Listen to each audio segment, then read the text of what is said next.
Assalamualaikum warahmatullahi wabarakatuh. Selamat siang. Tabik pun, perkenalkan nama saya Marsida. Saya calon guru penggerak angkatan 9. Saya berasal dari SD Negeri 2 Bangurjo, Kabupaten Lampung Tengah, Provinsi Lampung. Hari ini saya akan mempresentasikan tugas modul 1.1.A.8 yaitu tentang rangkuman materi yang berhubungan dengan refleksi filosofi pendidikan nasional Ki Hajar Dewantara modul 1.1. Setelah mempelajari modul 1.1 ini, kompetensi yang diharapkan yaitu guru penggerak memahami peran dan alasan menjadi pemimpin pembelajaran. Guru penggerak juga melalui refleksi diri yang terdokumentasi mampu secara reguler mengidentifikasi kebutuhan peningkatan kompetensi dan kematangan diri demi mendukung pembelajaran murid. Di zaman kolonial, pendidikan zaman kolonial, rakyat hanya diajari membaca, menulis, dan menghitung seperlunya. Pendidikan sekolah ditujukan hanya untuk mendidik calon pegawai.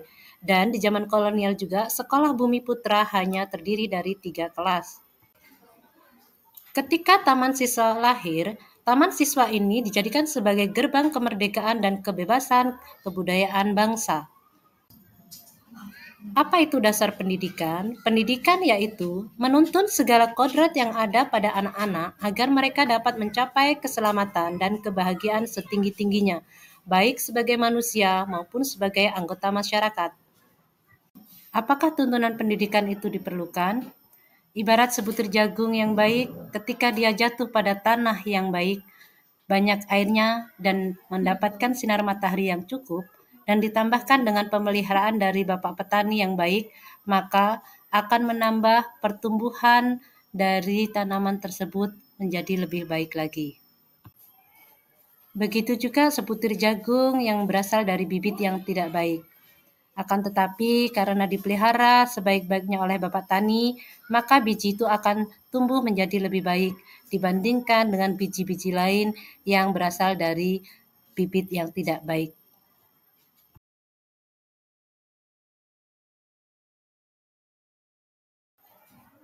Dasar dari jiwa anak. Anak yang lahir di dunia itu diumpamakan seperti sehelai kertas yang belum ditulis. Sehingga kaum pendidik boleh mengisi kertas yang kosong itu menurut kehendaknya. Di dalam pendidikan, budi pekerti, watak atau karakter merupakan hasil dari bersatunya gerak pikiran, perasaan, dan kehendak atau kemauan sehingga menimbulkan tenaga.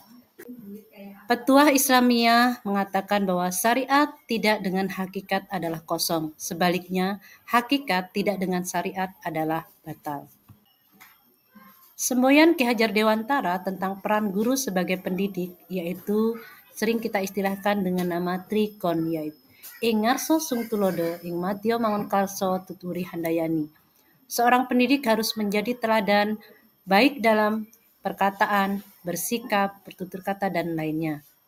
Ing madya mangun karso membangun dan menciptakan ide-ide bersama murid supaya mereka memiliki stimulus untuk mengembangkan idenya. Tuturi handayani memberikan dukungan, support, dorongan berupa semangat supaya murid percaya diri dan mampu menuangkan idenya.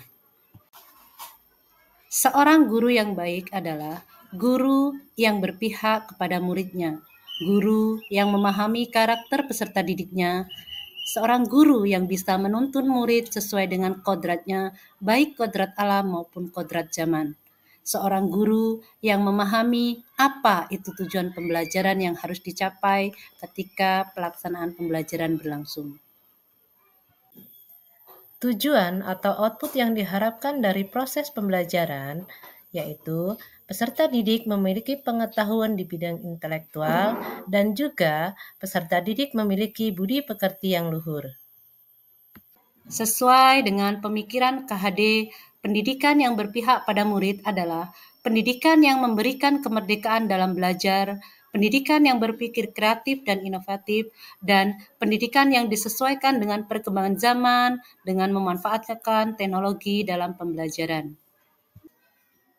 Berbeda dengan pendidikan di zaman dulu. Kalau pendidikan di zaman dulu, pusat dari pembelajaran adalah guru.